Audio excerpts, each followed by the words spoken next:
Why is there so much interest in putting wind farms on the Texas coast? You and I have an insatiable appetite for electricity. Come with me and we'll look at the issues relative to wind farms and the communities that they serve. This is the Windfarm Guy. Hi, this is Dennis Stout, and thank you for joining me for this episode of the Windfarm Guy. Parts of North and West Texas have become synonymous with wind power generation, and although their local wind speeds and generating capacity are greater than these along the Gulf Coast, wind farms in this part of the state are fast becoming important contributors to the Lone Star State wind energy mix. Texas is our country's leading wind state.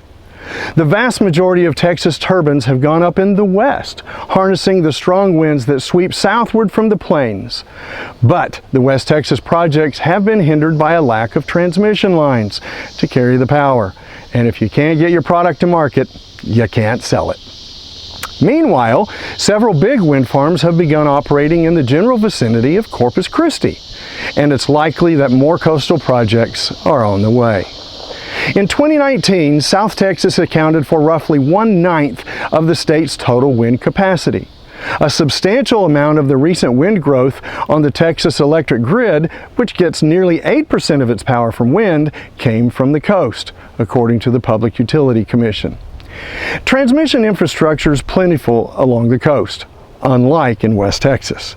And wind experts say that coastal winds are strongest in the afternoons and in the summertime. That correlates well to the electric grid's needs.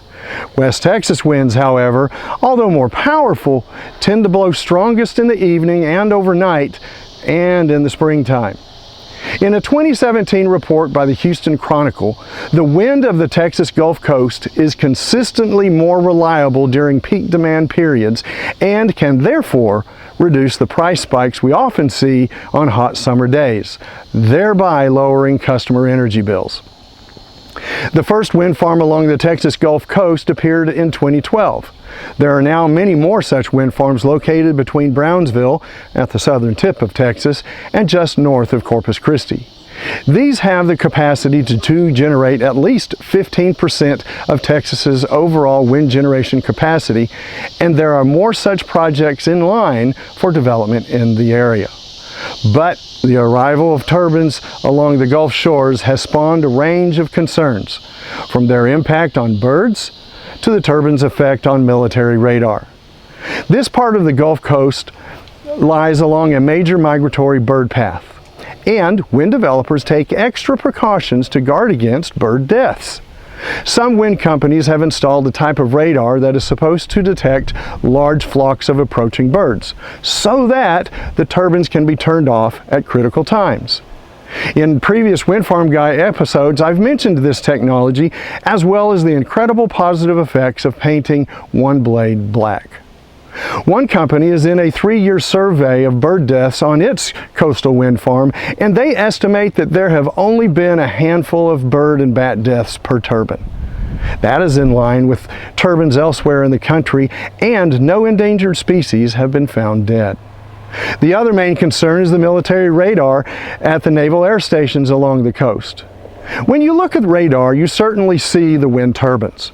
Radar picks up practically everything, and at one time, ground-fixed structures were lumped into the general category of ground clutter.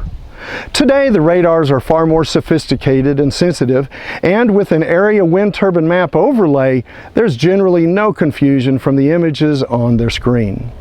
You know, if our military's equipment can't tell the difference between a known stationary low-altitude object and an airplane that would not be in that altitude and that location anyway, then we have bigger problems.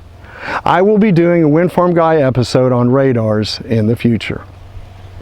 If you like what I've said today, be sure and click like and subscribe below. If you have thoughts or want me to address a particular topic relative to wind farms, please leave me a comment as well. Texas is taking advantage of the great winds and availability of transmission lines along the Gulf Coast. In addition, Texas is also hoping to develop offshore wind power in the Gulf, and the state's General Land Office has leased out parcels for offshore wind development. No offshore turbines have gone up yet, but they are on the horizon. This is Dennis Stout, and I'm the Windfarm Guy. Thank you for watching. Working together, we can make good energy decisions and save our planet. I am the Windfarm Guy.